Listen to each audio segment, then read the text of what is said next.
بسم اللہ والصلاة والسلام علی رسول اللہ صلی اللہ علیہ وسلم۔ فرض کی چوتھی رکعت میں ملنے کا طریقہ۔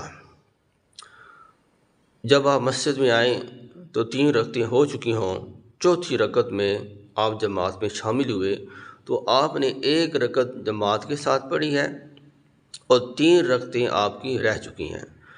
تو جب عبدالرسول تک پڑھ کر آپ خاموش ہو جائیں، جماعت مکمل ہو جائے، امام صاحب ایک طرف سلام پھیر دیں اور دوسری طرف والا سلام السلام یہاں تک تھوڑا سا پڑھیں تو آپ پھر کھڑے ہوں۔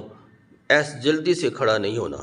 جب آپ کھڑے ہو جائیں گے تو اب آپ نے، کیونکہ آپ کی پہلی 3 رکعتیں رہ چکی ہیں، تو آپ نے ثنا سے پڑھنی ہے۔ پہلی رکعت سے شروع کرنا ہے جو آپ کی رہ چکی ہے، ثنا پڑھنی ہے، پھر تعوذ پڑھنا ہے، تسمیہ پڑھنا ہے، بسم اللہ پڑھنا ہے، سورہ ملا کر سورہ فاتحہ پڑھنی ہے، پھر سورت آگے ملانی ہے، تو رکوع سجدہ 1 آپ کی رکعت ہو جائے گی، اور وہ ہوگی 1 پہلی رکعت جو آپ کی رہ چکی ہے، اور جماعت کے اعتبار سے ہو جائے گی وہ دوسری رکعت کہ آپ 2 رکعتوں کے بعد تشہد بیٹھا جاتا ہے۔ آپ پہلے چوتھی رکعت میں تشہد میں تھے، عبدالرسول تک پڑھ کر کھڑے ہو گئے تھے، 1 رکعت آپ نے جماعت کے ساتھ پڑھ لی تھی۔ اب 1 رکعت آپ نے کھڑے ہو کر پڑھی ہے تو یہ ہو جائیں گی 2 رکعتیں۔ 1 آپ کی رہ گئی رکعت پہلی والی، اور 1 چوتھی رکعت جو جماعت کے ساتھ آپ نے پڑھی تھی، یہ 2 ہو جائیں گی۔ تو 2 رکعتوں کے بعد تشہد یہ واجب ہے، تو پھر آپ نے تشہد بیٹھنا ہے۔ تشہد بیٹھ کر عبدالرسول تک پڑھ کر پھر آپ نے کھڑے ہو جانا ہے۔ کھڑے ہو کر پھر ثنا نہیں پڑھنی، وہ آپ کی دوسری رکعت جو رہ گئی تھی وہ آپ نے پڑھنی ہے۔ پہلی رکعت میں ثنا پڑھی جاتی ہے، دوسری رکعت میں ثنا نہیں پڑھی جاتی، تو دوسری رکعت آپ نے بسم اللہ پڑھ کر سورہ فاتحہ سے شروع کرنی ہے، پھر آگے سورت ملانی ہے، پھر اس کے بعد رکوع کرنا ہے، سجدہ کرنا ہے، اور اس کے بعد کھڑا ہو جانا ہے۔ تو وہ آپ کی ہو جائے گی 3 رکعتیں پوری ہو جائے گی۔ اب آپ نے چوتھی رکعت شروع کرنی ہے۔ چوتھی رکعت بھی بغیر ثنا کے بسم اللہ پڑھ کے سورہ فاتحہ دوسری سورت ملانی ہے، اور اس کے بعد رکوع سجدہ کر کے آپ نے بیٹھ جانا ہے، تو وہ آپ کی بن جائے گی چوتھی رکعت۔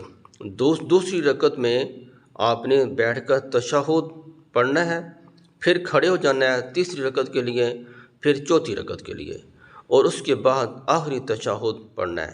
تو اس ترتیب سے آپ نے 3 رکعتیں پوری کرنی ہے۔ بہت ہی آسان ترتیب ہے، کوئی مشکل نہیں ہے۔ جیسے آپ کی 3 رکعتیں رہ گئی تھیں شروع میں، اسی ترتیب سے آپ نے کھڑے ہو کر ان کو پورا کرنا ہے۔ فرق صرف یہ کرنا ہے کہ جب آپ چوتھی رکعت جماعت کے ساتھ آپ نے پڑھی، عبدالرسول تک پڑھ کے کھڑے ہو گئے، تو آپ نے 1 رکعت جب اور ملائی، وہ آپ کی رہ گئی پہلی رکعت تھی، اس کو جب آپ نے پڑھا ہے ثنا سے، تو وہ جماعت کی ترتیب کے اعتبار سے بن جائے گی دوسری، اور آپ کی رہ گئی ترتیب کے اعتبار سے ہوگی پہلی۔ تو وہ 2 رکعتوں کے بعد تشہد پڑھنا یہ واجب ہے۔ آپ بیٹھ جائیں گے، پھر گویا کہ پہلی 2 رکعتوں میں آپ نے تشہد پڑھا ہے، ایک جماعت کی ترتیب سے، جماعت کی چوتھی رکعت تھی، اور دوسری آپ کی رہ گئی ترتیب سے کہ آپ نے پہلی رکعت پڑھی تو وہ بن گئی 2 رکعتیں۔ تو 2 رکعتوں کے بعد تشہد بیٹھنا یہ واجب ہے، اگر نہیں بیٹھیں گے تو سجدہ صاف کرنا پڑے گا۔ تو عبدالرسول تک پڑھ کے پھر آپ نے کھڑا ہو جانا ہے۔ گویا کہ 4 رکعتوں میں 3 دفعہ آپ نے تشہد پڑھنا ہے، 1 رکعت میں نہیں پڑھنا۔ تو اس ترتیب سے آپ نے نماز پوری کرنی ہے۔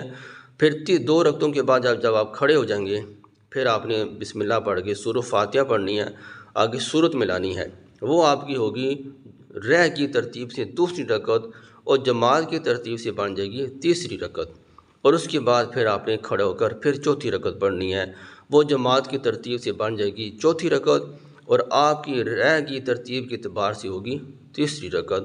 دعا کہ اللہ تعالیٰ مجھے بھی اور آپ کو بھی سمجھ اور عمل کی توفیق عطا فرمائے۔